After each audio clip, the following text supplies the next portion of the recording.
नमस्कार दोस्तों, child care with Ayurveda में आपका बहुत बहुत स्वागत है। दोस्तों, आयुर्वेद के बारे में कई सारे मिथक या कई सारे भ्रम हैं जो इस समाज में व्याप्त है और लोगों ने अपनी सोच वो बना रखी है। तो वो क्या भ्रम है, क्या मिथक चीजें हैं जो आप अपने दिमाग में उसको पाल के बैठे हुए हैं, उस चीज को आज मैं दूर करना चाहता हूं। तो सभी लोग इस वीडियो को ध्यान से देखिएगा क्योंकि आपके लिए देखना बहुत जरूरी है। कई सारी चीजें हैं जो आपके दिमाग में गलत बैठी हुई हैं, आज मैं उसका समाधान आपके सामने करने के लिए आया हूं। तो दोस्तों, सबसे पहला जो क्वेश्चन है जो लोगों के मन में गलत चीज बैठी हुई है कि आयुर्वेद की दवाई चूर्ण, चटनी और काढ़ा होती है जो कि हमारे बच्चे नहीं खा सकते हैं। तो दोस्तों ध्यान रखिए कि ऐसा बिल्कुल भी नहीं है। आयुर्वेद में कई तरह की एडवांस मेडिसिन सब आ चुकी हैं, कई तरह की फार्मा कंपनियां एस्टेब्लिश हो चुकी हैं जो बच्चों के लिए ड्रॉप फॉर्म में, सिरप फॉर्म में फ्लेवर वाली मेडिसिन बना रही है कि जो कि बच्चे आसानी से खा सकते हैं। और मैं हमेशा अपने बच्चों को, अपने जो मेरे बच्चे जो मुझे दिखाने आते हैं, उनको मैं हमेशा इसी तरह की मेडिसिन प्रेफर करता हूं जो कि बच्चे आसानी से खा सके, क्योंकि बच्चों को मेडिसिन खिलाना एक बहुत बड़ा टास्क का काम होता है। तो ऐसे में हमेशा हम ऐसी औषधियां ही बच्चों को देते हैं जो कि बच्चा आसानी से ले सके, जिसका टेस्ट अच्छा हो। तो ये भ्रम आप बिल्कुल अपने दिमाग से हटा दीजिए कि आयुर्वेद में केवल चूर्ण है, काढ़ा है और चटनी है जो हमारे बच्चे नहीं खा पाएंगे। आपके बच्चे आसानी से आयुर्वेद की मेडिसिन खा सकते हैं। ये जो ड्रॉप्स हैं, ये सिरप है, आप आसानी से आपके बच्चे पी सकेंगे और ये बिल्कुल भी कड़वे नहीं होते हैं। दूसरा भ्रम जो है वो मैं दूर करना चाहूंगा कि आयुर्वेद की दवाई लंबे समय तक खानी पड़ती है तब उसका असर होता है। तो ये जो भ्रम है दोस्तों, ये भी आप बिल्कुल हटा दीजिए कि आयुर्वेद की दवाई बहुत लंबे समय तक आप खिलाओगे बच्चों को, 6 महीने 1 साल तब असर करेगी। ऐसा बिल्कुल भी नहीं है।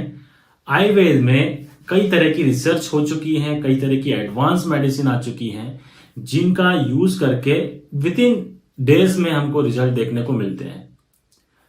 अब वो समय खत्म है कि आप 6 महीने तक आप वेट करेंगे तब जाके आपके बच्चों के ऊपर उस दवाई का असर होगा। आप जैसे ही दवाई शुरू करेंगे विद इन 7 डेज 10 डेज आपको रिजल्ट समझ में आने लगेंगे। और इवन यदि आप केवल सर्दी खांसी की बात कर रहे हैं बच्चों को, तो आपको जैसे ही आप दवाई देते हैं उसके 1-2 दिन में ही आपका असर दिख जाता है। तीसरा जो मिथक है दोस्तों, जो आपने आपके दिमाग में इस भ्रम को बैठा रखा है कि आयुर्वेद की दवाइयां गर्म होती हैं, ऐसा बिल्कुल भी नहीं है। आयुर्वेद की जो दवाइयां होती हैं वो यदि बच्चे की प्रकृति के अनुसार, उसकी उम्र के अनुसार, उसके वजन के अनुसार अगर एक प्रॉपर डोज बच्चों को दिया जाए तो बिल्कुल भी गर्म नहीं होता है। ये लोगों ने भ्रम फैला दिया है कि आयुर्वेद की दवाइयां गर्म होती हैं, क्योंकि देखिए जब भी हम बच्चों को दवाई देते हैं तो या वो सिरप फॉर्म में होती है, ड्रॉप्स फॉर्म में होती है, तो वो दवाइयां कभी भी गर्म नहीं करती हैं। यदि आप कोई भी दवाई है, यदि आप बहुत लंबे समय तक देंगे, बहुत ज्यादा मात्रा में देंगे या फिर आप काढ़े का प्रयोग करेंगे, तब वो जाके कहीं हम कह सकते हैं कि वो चीज गर्म हो सकती है। लेकिन यदि एक सही मात्रा, सही डोज में, एक प्रॉपर वे में यदि मेडिसिन दी जाए तो बिल्कुल भी ऐसा नहीं होता है। अगला जो मिथक है दोस्तों वो ये है कि आप जानना चाहते हैं कि क्या आयुर्वेद में बच्चों का इलाज कराना चाहिए या क्या आयुर्वेद में भी बच्चों के विशेषज्ञ डॉक्टर होते हैं। जी हाँ, आयुर्वेद में भी बच्चों के विशेषज्ञ डॉक्टर होते हैं।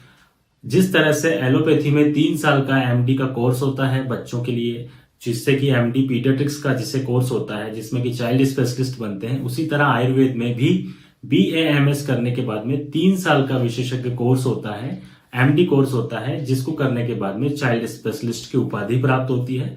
तो आप बिल्कुल भी ऐसा ना सोचें कि आयुर्वेद में कि सब एक जैसा है, एक जैसा बिल्कुल नहीं है। हर रोग के विशेषज्ञ डॉक्टर हैं, अलग अलग जो ब्रांच है उनके विशेषज्ञ डॉक्टर हैं, जिसमें कि पीजी होती है और सब अपने अपने क्षेत्र के विशेषज्ञ बनते हैं।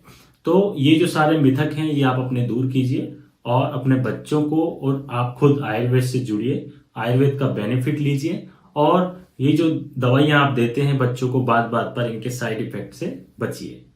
जय हिंद, जय आयुर्वेद।